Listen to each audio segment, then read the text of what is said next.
Hey y'all, welcome back to My Table 3. If you're new or visiting for the first time, my name is Carrie and I like to do all kinds of videos on canning, cooking, any kind of thing in the kitchen. So all kinds of projects from candle making, which I'll be doing soon, to canning, to recipes, you name it, I do it in the kitchen. So today I am going to be showing you some of the projects that I do during the winter.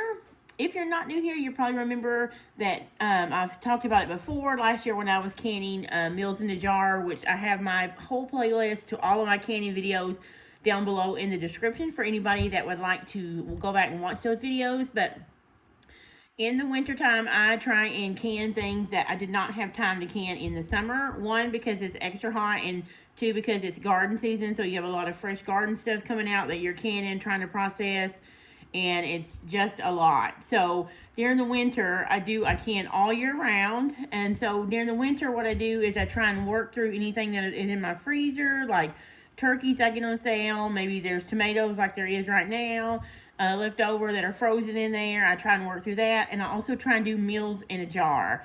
And so today I am inspired. Someone gave me a ton of red and yellow bell peppers, which was a blessing. So they had too many and they gave me a ton of them. And so I chopped up tons. I put them on the dehydrator. I put some in the freezer because I didn't have any yellow or red bell peppers in the garden this past summer. So I wanted to utilize those in some canning recipes and meals in a jar. So I once again went to this book here. This is the all new Ball book of canning and preserving. There's a couple of these, but this one I got a couple of years ago. I linked to it in the description below. I just got it off of Amazon. But today we're going to be making a Sloppy Joe, it's called Saucy Sloppy Joe Starter, and it is on page 188. So let me find it for you here. And it is super easy. I actually have it going right now in my water bath canner, but I thought I better stop and make an intro and tell you what we're doing before we jump in, and I just show you. But on page 188, it is that Sloppy Joe sauce, and they got a lot of sauces on there, but you'll see right here. Saucy Sloppy Joe Starter. It's really good. It's got brown sugar and vinegar and all those peppers. I'm making a double batch today, so I'm going to use up 12 cups of those red and yellow peppers. Now, the recipe does call for a green and a red, but a pepper is a pepper as far as canning goes, so you can swap out the colors if you only have red and yellow on hand versus the green that they call for. So you can also adjust your spices, your dry spices, because that will not hurt your recipe as other. Everything else you need to follow the recipe and make sure it stays a safe recipe that Ball has canned and tested in pint jars. So I'm going to be doing a double batch, which is going to be 8 pints today. This recipe makes about 4 pints.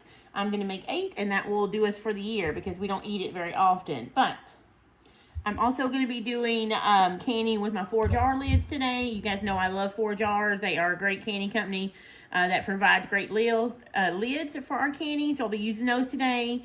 You'll see me working with those. And I'm trying to think of anything else that I need to tell you before we jump in. Other than it's January, which means Lisa over at Sutton Stays is hosting Canuary. Now, this video is not a part of Canuary. This is just some of my winter canning I'm doing, and I wanted to share it with you guys in case you haven't tried this recipe.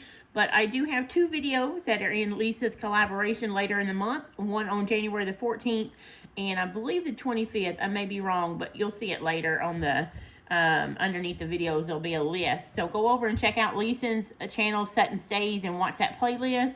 And yeah, watch for my videos later in the month. But right now I'm going to show you how I make this Saucy Sloppy Joe Starter in the water bath canner. So let's get started.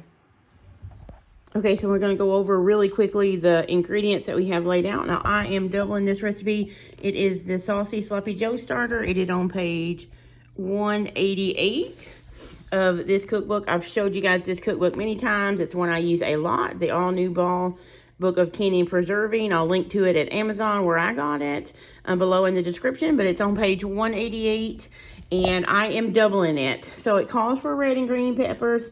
Red and green bell peppers. I do not have green. I had a ton of yellow and red, so that's what I'm using. Pepper is a pepper as far as that goes. So I got 12 cups of chopped red and yellow pepper, 4 cups of chopped onions. Then you're going to need tomato paste. I don't have any home canned tomato paste, so I just bought some that is a let's see, it calls for a 6-ounce can, so this should be, yeah, 12-ounce can. And I will need 8 cups of tomato sauce, so there is 8 cups.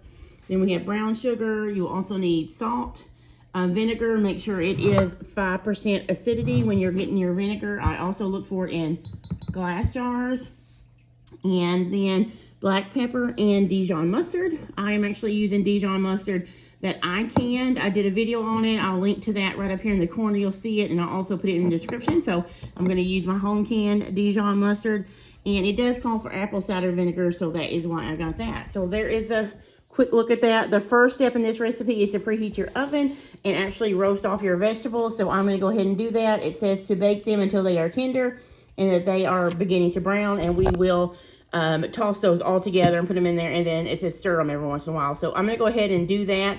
Actually got a busy day today and tomorrow, so I am doing this all in stages. So I'm just going to show you as I do it. So first thing I'm going to do early this morning is roast my vegetables. So let me get those in the oven at 375, and I will bring you back when I do the next step. Okay, one thing I almost forgot to tell you before I put these in the oven is it did say to add your salt and your black pepper to this mix and stir it up. So I almost forgot to do this. This has been in the oven about 20 minutes. So I took it out. I'm going to put my salt and pepper, and then I'm going to cook it. It probably has another, I'd say 20 or 25 minutes left to go, maybe even 30 minutes. But I wanted to show you that I did put the salt and pepper in that because this is part of the first step. All right, this is the next step. I have just poured all the onions and peppers that we had in the oven into this pot. Remember, the salt and pepper is already in the pot, and I have my book over here that I'm going to be following so I can make sure I get everything. So it says transfer this into a skillet, but I'm doing a double batch. No way to fit in one of my skillets. Then I'm going to add all the tomato paste, which I'm doing a can like this. This is one of the items I still have to buy in a can from the store because I've yet to make my own, which is the goal of mine eventually if I can grow enough tomatoes to do every bit of my tomato canning like I do with my sauce. And you know what I don't buy, I buy from Azure in glass. So I did find tomato paste finally in glass on Azure, which is on my next order that you'll see in a month or two whenever I get around to filming it. So it just has to stir in this tomato paste in with these onions and peppers that are very soft. And I have my burner on high here. And it's just the winter time, guys. It's just dark in my house in general, but during the winter I have even less light coming in, so hopefully you can see that. But it is a brilliant color. So I can show you guys up close. So we're just gonna do this, and it says to stir in the tomato paste and cook uncovered, stirring for often. Cook 5 minutes or until the mixture begins to thicken. Well, it's pretty thick right now for me. It's not super thin. My peppers and onions, I guess, did not put out as much water. I don't know really, but we're going to let this cook for 5 minutes. I have a little timer right here that I will set. And just let it cook, and I will stir it every once in a while. I will not make you guys stay here for 5 minutes and just watch me stir. So I will be back in 5 minutes and we'll add the rest of our ingredients. Okay, so my timer did go off. I am going to turn this down just for a minute so it doesn't burn on the bottom. I'm going to go ahead and add the rest of our ingredients. So that is going to be 8 cups of tomato sauce. This is just home canned tomato sauce. The recipe does say you could use those little cans from the store, so you can use canned tomato paste from this tomato sauce and tomato paste from the store. In the book, it suggests using the tomato paste recipe from their book, so that's understandable. Okay, and so the next thing we're going to do is it calls for brown sugar, and I am doubling this recipe, so I'm going to go ahead and put that in. Set that aside. Then we need, it calls for 1 cup of apple cider vinegar. I'm doing double, so I'm going to do 2. And you want to make sure, again, I may have said this when I showed you the ingredients, but make sure your vinegar is 5%. Believe it or not, there are some out there now that are not. And you want to do the 5% so that you have a safe acidity in your tomato sauce for your sloppy joes. Okay, now I'm just going to stir this together just a little bit. Turn my heat back up to 300, I think. Okay. Also calls for some Dijon mustard. If you've seen my video on how I can my own Dijon mustard, I'm going to use that. If you haven't, I mentioned before that I'll link it up top or in the description below. But each one of these are 4 ounces.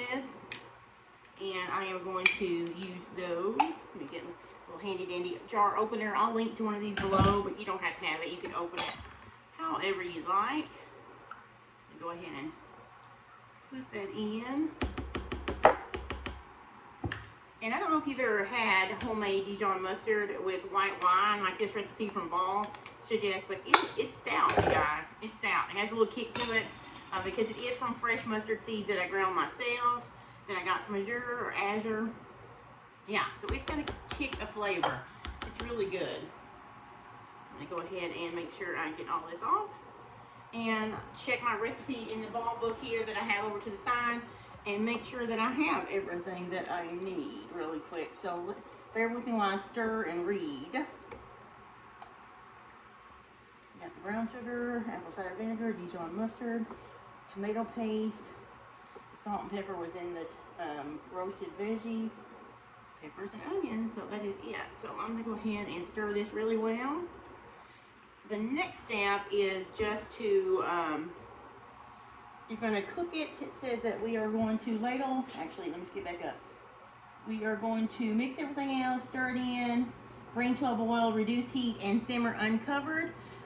Stirring often for another 5 minutes or until this starts being thick. But mine's pretty thick already, so I'm just going to get it, bring it to a boil, and let it simmer for about 5 minutes. So there you have. I think I'm actually going to taste it. See if I need to adjust any of the spices or anything at this point.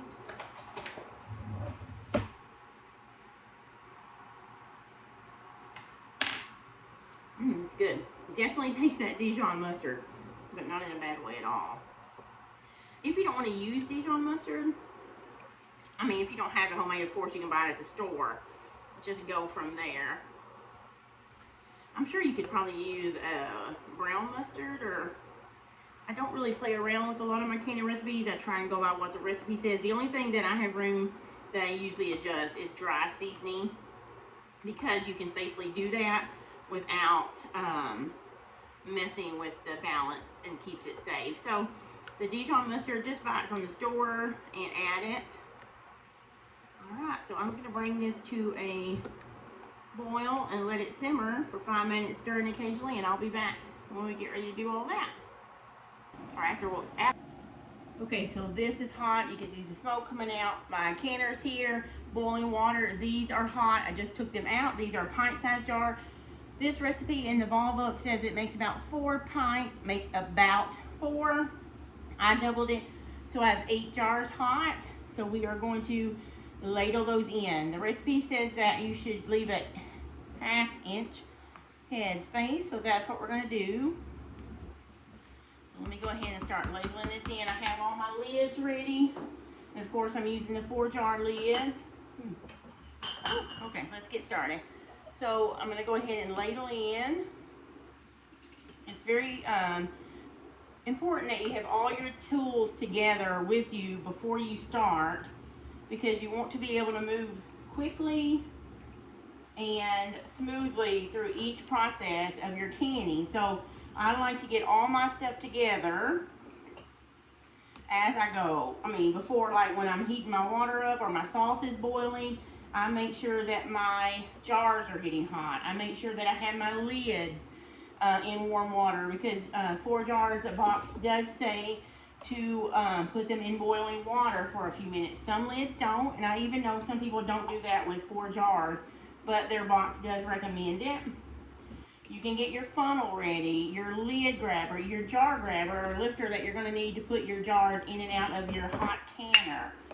Everything you need, your vinegar, you know, your paper towels that you're going to do to wipe your jars down. Vinegar is important because this has got brown sugar in it. Even though it has vinegar, the brown sugar can make your jars sticky. And you don't want that improper seal on your jar. So I'm going to go ahead and keep ladling these in really quick. This stuff smells good.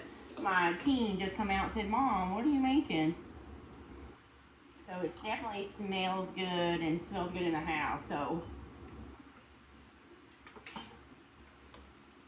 do like that we control the sugar in things we can.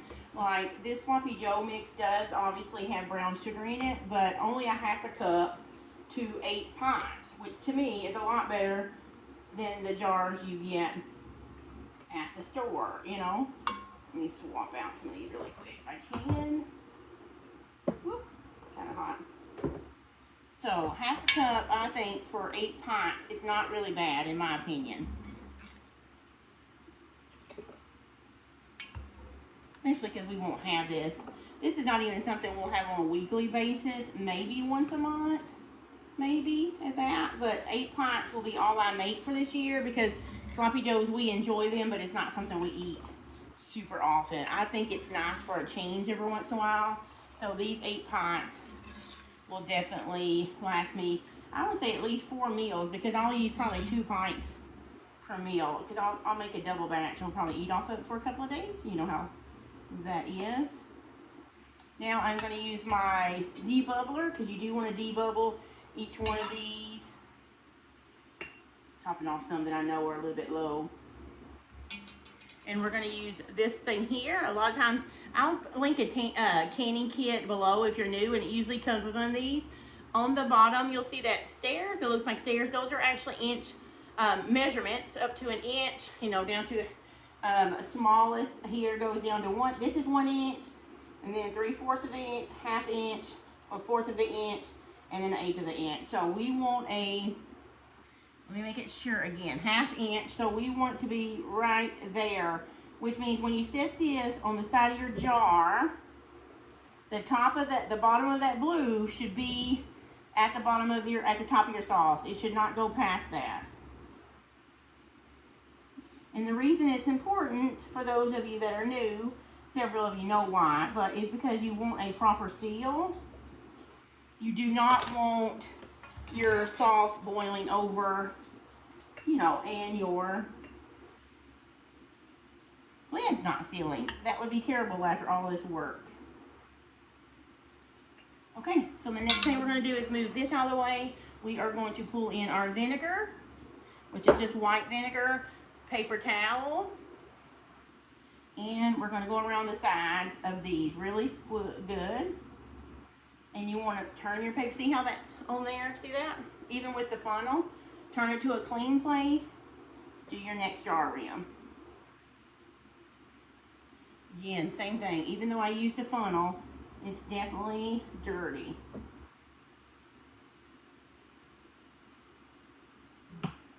This is not a step. Oh. And speaking of steps you don't want to miss, that's debubbling this liquid. You just stick this in all the way around and kind of mesh it around. Make sure there's no air bubbles. That also can cause canning failures. I know my canning videos sometimes are a lot longer than my other videos, and people, I know not everybody watches them through, which is fine. Our time is valuable. But I really try and take in as much information as I can that helped me when I was first starting, that will help you guys. So I only put in information that is helpful and going to lead you to safe practices, hopefully. So if I bore those that have canned all your life, definitely skip through it. I'm very sorry. But for those of you that are new, this is important because trapped air in your sauces can also cause a canning failure in your canner, and you don't want that, like I said. Now I'm going to go back over these really fast again.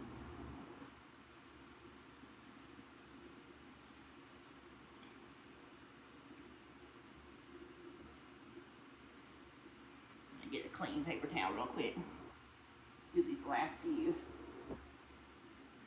Really rub too to make sure you get it all off. Alright, so in this water bath canner, this is called a water bath canner. I will turn it a little bit for you so you can see it.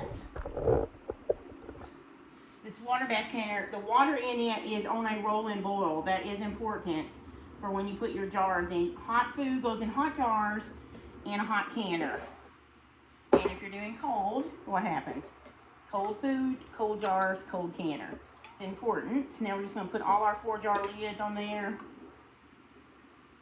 These lids are the only ones I have used now exclusively for 2 years, other than the Superb lids that come on my Azure order the first time that I forgot to order without lids, which they are good too. But I love 4 jars. I love the customer support they have and how they support us canners. And I did not have to search for candy jars when I needed them back a couple of years ago when I could not find our normal one. So center your lid. I put my finger here, and then you're going to screw your lid down just fingertip tight, just like that.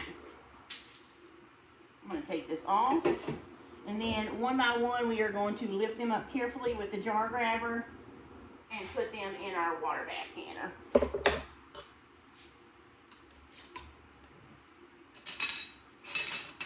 Fingertip tight only because you don't want your jars to buckle in the canner. You want to have some air escape in there and let them have some give and take. That's why you don't screw them on really tight.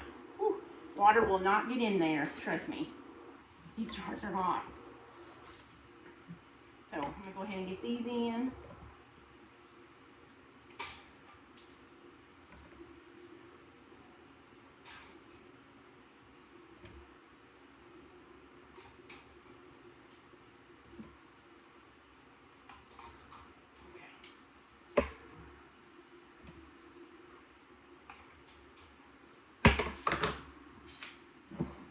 Alright guys, these are going to go into my, those hot, into my water bath canner on a rolling boil. I'm going to set a timer for, it says, let's see, process them for 20 minutes. That is my altitude. I am under 1,000 feet.